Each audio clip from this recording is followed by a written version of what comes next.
দুৰ্গ খহিছে দুৰ্গত এজনৰ পিছত আন এজন নিষ্ঠাবান বিজেপি কৰ্মীয়ে দল এৰিছে লগতে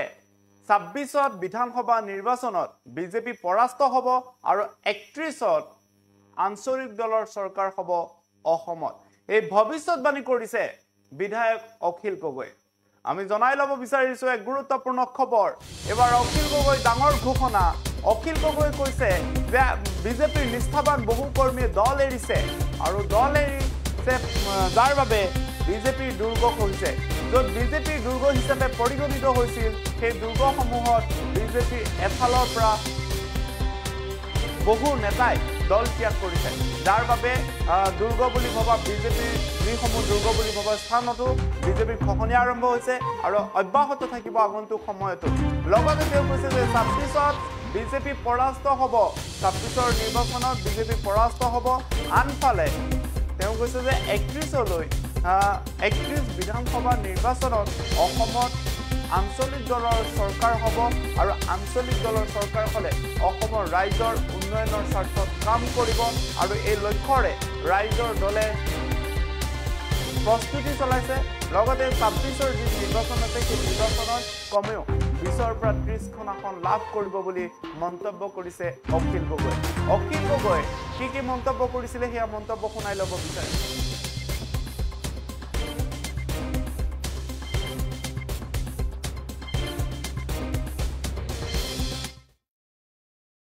আৰু অসমত বিজেপিৰ কোনো দুৰ্গ নাই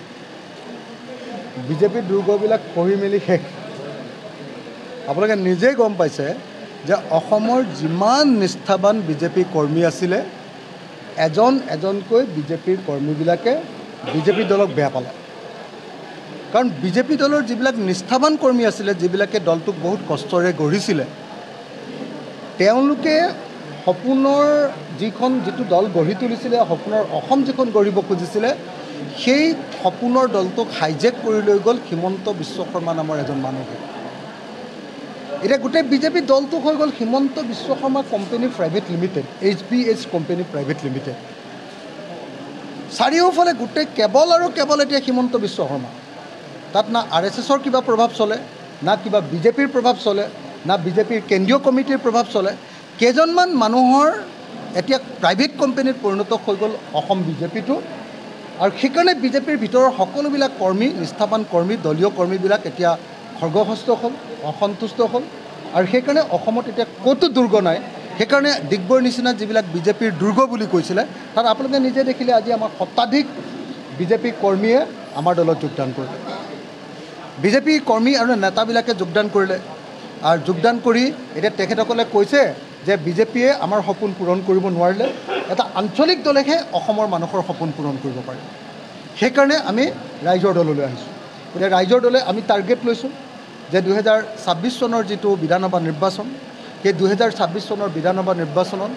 আমি অন্ততঃ পক্ষে 20খন আসনত জয়ী হ'ব লাগিব গোটেই অসমত ৰাইজৰ দল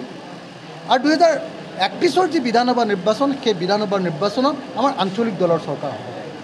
এয়াই হ'ল আমাৰ এই মুহূৰ্তত ৰাইজৰ দলৰ টাৰ্গেট বা লক্ষ্য আৰু আমি সেই লক্ষ্যত আগুৱাই যাবলৈ চেষ্টা কৰিছোঁ সেইকাৰণে বিজেপিৰ যিয়ে দুৰ্গ নাথাকক লাগিলে সব দুৰ্গ ভাঙি পেলোৱা হ'ব বিজেপিৰ যিয়ে এনেকুৱা ধৰণৰ ঘাটি নাথাকক লাগিলে ঘাটি ভাঙি পেলোৱা হ'ব আৰু সকলো অসমীয়া মানুহক পুনৰ মূল সুঁতিলৈ ঘূৰাই আনে অসমত আঞ্চলিক শক্তিবিলাকৰ এক নতুন মহাসংঘ তৈয়াৰ কৰি আমি অসমত আঞ্চলিক শক্তিবিলাকৰ চৰকাৰ গঠন কৰিবলৈ যিকোনো খবৰৰ বাবে যোগাযোগ কৰক 7099017330